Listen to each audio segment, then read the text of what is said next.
Good morning, কেমন আছো তোমরা সবাই? আশা করছি তোমরা অনেক ভালো আছো, সুস্থ আছো। আমরাও কিন্তু ভালো আছি। তো আজকে বৃষ্টি ভেজা সকাল থেকে আজকের ব্লগটা শুরু করছি। তো আশা করছি ভালো লাগবে, দেখো তোমরা। আর সকালবেলা মানে রাত্রেবেলা খুবই বৃষ্টি হয়েছে, আর সকালবেলাটাও কেমন মেঘ করে রয়েছে। তো আজকে হচ্ছে সোমবার, আর এখন বাজে বেলা 10টা মতো। তো আজকে ব্লগটা এখান থেকে শুরু করছি। তো এদিকে দেখো, আমি সকালবেলাতে ওর বাবার টিফিনের জন্য বানাচ্ছিলাম হচ্ছে পাস্তা। তো পাস্তাটা হয়ে গেছে। আর এদিকে ছিল দেখো তোমার, কালকে রাতে করেছিলাম বিরিয়ানি, সেটা ছিল। আর আজকে রান্না করব হচ্ছে করলা, করলা দিয়ে বেগুন দিয়ে আর একটু পেঁয়াজ দিয়ে ভাজা। তো তেলটা চাপিয়ে দিয়েছি, করলাটা ভেজে নিই। আর সকাল থেকেই মানে খুব যে বৃষ্টি হচ্ছে সেটাও না, ঝিরিঝিরি বৃষ্টি পড়ছে। কিন্তু ওয়েদারটা এতটাই ভালো, আর যা গরম পড়েছিল, মানে এত অসহ্য গরমের পরে এরকম একটা ওয়েদার, যেহেতু ঘূর্ণিঝড় এসেছে যার জন্য মানে নিম্নচাপ হয়েছে আর কি।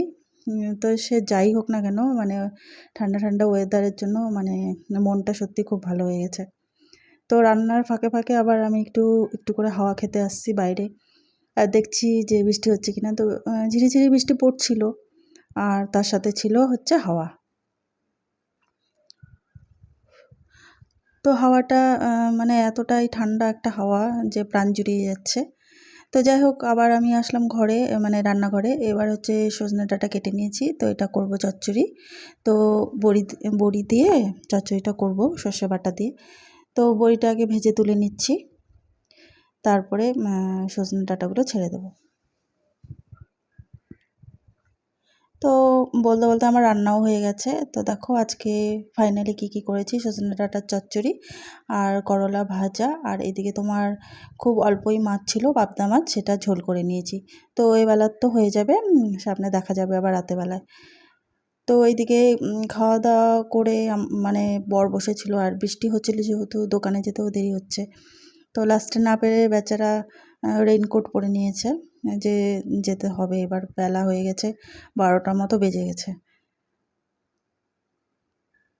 তো রেইনকোট পরে চললো আর কি দোকানে। আর বৃষ্টি কিন্তু কন্টিনিউ হয়েই যাচ্ছিল ঝিরিঝিরি।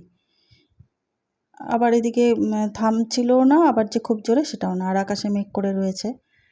তো কিছুক্ষণ বাদে দেখলাম একটা পার্সেল এসেছে, আর এটা যদিও আমি অর্ডার করিনি, আমার বর করেছিল। তো এটা খুলে দেখছি এর মধ্যে রয়েছে পাউডার।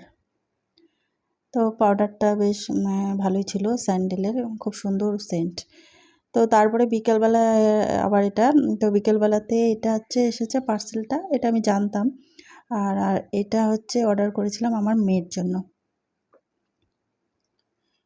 তো এর মধ্যে রয়েছে হচ্ছে স্টাডি বোর্ড, মানে সরি, স্টাডি টেবিল, বোর্ড বলছি কেন।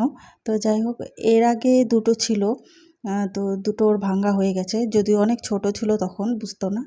তো তখন পড়া মানে পড়ার থেকে বেশি ওর উপর চেপে খেলাই করতো, যার জন্য ওটা ওই দুটো ভেঙে গেছে। তো এবার এখন তো বড় হয়েছে, এখন বলছে, মানে অনেক দিন ধরেই বলছিল, মা একটা স্টাডি টেবিল কিনে দাও অনলাইন থেকে। আমি ঠিক আছে দেখছি বলে তো অর্ডার করেছিলাম, আর এসেছে এটা। তো এটা ওই পছন্দ করে অর্ডার করেছিল। তো যাই হোক, মোটামুটি ঠিকই এসেছে, ভালো এসেছে, মজবুতও আছে। আর রঙটাও ভালোই ছিল, একটু ব্ল্যাক কালারের মধ্যে ছিল। 7:30, আর মেয়েকে এই মাত্রই জাস্ট পড়তে দিয়ে আসলাম, আর দিয়ে এই জাস্ট বাড়িতে ঢুকেছি। তো এখন তো কিছু করার নেই, মানে কিছু কাজ বাজ নেই সেরকম, এখন একটু বসে টসে থাকবো।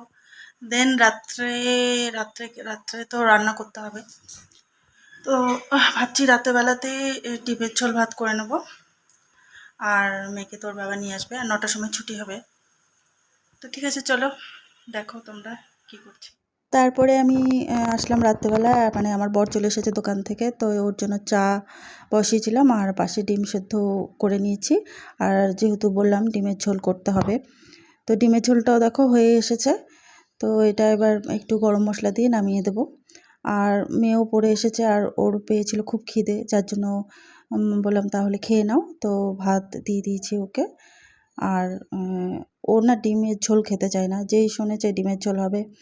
তো ইদানিং ও ডিমের ঝোল একদমই পছন্দ করছে না, তো আমি জোর করেই খাওয়ালাম যে খাও আজকের দিনটা, ডিম না খেলেও তো হবে না, একদমই ডিম খেতে চায় না, সেদ্ধ ডিম তো একেবারেই খায় না। তো যাই হোক, ওকে খাওয়াতে খাওয়াতে আজকের ব্লগটা এখানেই শেষ করছি। তো দেখা হবে আবার একটা নেক্সট ভিডিওতে। তো তোমরা ভালো থেকো, সুস্থ থেকো, টাটা, গুড নাইট।